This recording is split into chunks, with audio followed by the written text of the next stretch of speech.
Bonjour Isabelle Arnulf, vous allez nous parler aujourd'hui de l'hypersomnie idiopathique. On vous connaît dans les rêves, dans les sexosmies, mais quelles sont les nouveautés?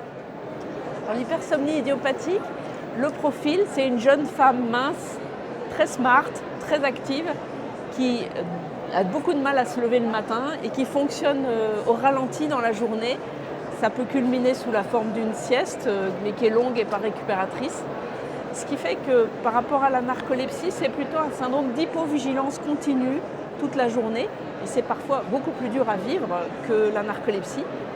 C'est une maladie négligée. Elle est 20 fois moins étudiée que la narcolepsie, alors qu'elle est presque aussi fréquente. Une des raisons, et il y en a plusieurs, c'est que c'est difficile à diagnostiquer parce qu'on peut confondre avec des hypersomnies psychiatriques, avec des gens qui ont besoin de beaucoup dormir, et avec des syndromes de fatigue chronique, des longs Covid. Mais la deuxième raison, c'est qu'elle touche 2 fois plus de femmes que d'hommes, et du coup que ces femmes sont diagnostiquées avec des troubles autres psychiatriques, alors que la forme féminine de la maladie est en fait plus sévère.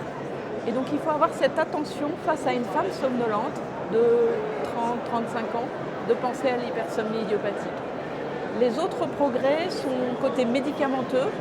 L'hypersomnie a toujours bénéficié des progrès dans la narcolepsie, mais depuis quelques années, elle commence à intéresser l'industrie pharmaceutique avec des développements ciblés, parce que l'enjeu n'est pas le même que dans la narcolepsie. Certes, il faut maintenir un éveil, mais il faut aussi aider les femmes et les hommes à se réveiller le matin. C'est des gens qu'on doit sortir du lit en renversant de l'eau. Enfin, c'est compliqué de réveiller un hypersomniaque. Et du coup, elles sont en retard au boulot et c'est très handicapant. Et donc se sont développées des molécules qu'on donne plutôt le soir au coucher pour permettre aux personnes de se réveiller le matin. Et ça, c'est des vraies innovations. Je vous remercie.